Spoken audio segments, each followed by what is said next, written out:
দাস প্রথা মুক্ত চাই এবং ঠিকাদার বাতিল চাই। ঠিকাদার আমাদের রক্ত চুষা খায়, আমাদের জলকামান মারে, সাউন্ড গেট মারে, গুলি করে, বোম মারে। 6 মাস পর 1 বছর পর চাকরি চলে যাবে, এরকম কোনো কথা কেউ আমাদেরকে বলে নাই। দাস প্রথা মুক্ত চাই এবং ঠিকাদার বাতিল চাই।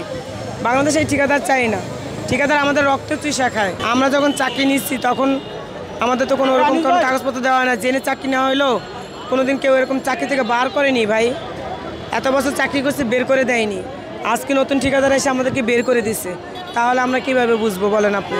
আমরা রোজার আগে থেকে অন্বেষণ করতেছি। 22 তারিখে আমরা শহীদ মিনারে শান্তিমূলক আন্দোলন করছি, সেখান থেকে আসছি এই প্রেস ক্লাবে আন্দোলন করতে, শান্তিমূলকভাবে করতেছিলাম। প্রশাসন আমাদের উপরে হামলা করে, আমাদের জলকামান মারে, সাউন্ড গেট মারে, গুলি করে, বোম মারে, অনেক কিছু করছে। আগের সরকার যা করতো আন্দোলন করতে আইসা, এই সরকার তাই করলো। তো আগের সরকার ফেসিলিটি করতেছে, ফেসিলিটি সরকার যা করছে এখনকার সরকার তাই করলো আমাদের সাথে। আমরা সেই 22 তারিখ 23 তারিখ থেকে এই প্রেস ক্লাবে আমাদের দাবি না মানা পর্যন্ত আমরা এই প্রেস ক্লাব ছাড়বো না। যদি আমরা না খাইতে খেতে মরে যাবো। অলরেডি ঢাকা মেডিকেলে 20 জন লোক ভর্তি আছে, বিভিন্ন জায়গায় বিভিন্ন মেডিকেলে ভর্তি আছে। আমাদের লোক না খাইতে খেতে অজ্ঞান হয়ে গেছে, মুখ দিয়ে ফেনা ফোনা বের হয়ে গেছে, তারা অনেক অসুস্থ। এই যে না খেয়ে রোজা রাখা হইতেছে এইভাবে একই।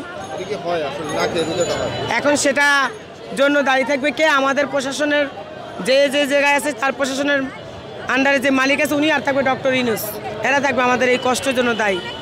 ওনারা কি দেখে না ভাইয়া আমরা আজকে কতদিন ধরে এই জায়গায় আছি? তারা কি দেখে না? আপনাদের এই খবর কি মিডিয়ায় পৌঁছায় না?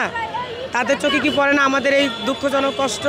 আমরা কি চাই না আমাদের ছেলেমেয়েরে নিয়ে আমরা একটু বাসায় ইফতারি করি, একটু রেস্ট নেই, চাকরি নেই? আমরা কর্তিকা মাস শেষ, ঘর ভাড়া দেবো কর্তিকা, খাবো কর্তিকা, সামনে একটা ঈদ আসছে, বাচ্চাদেরকে কি দিব?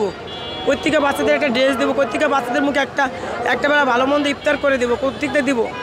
রাস্তায় ঘুরতেছি, কারো চোখে কি পড়ে না আমাদের জন্য? আমরা তো আহামরি কিছু চাইনি ওনার কাছে, বলিনি আপনি আমাদের চাকরিটা সরকারি করেই দেন।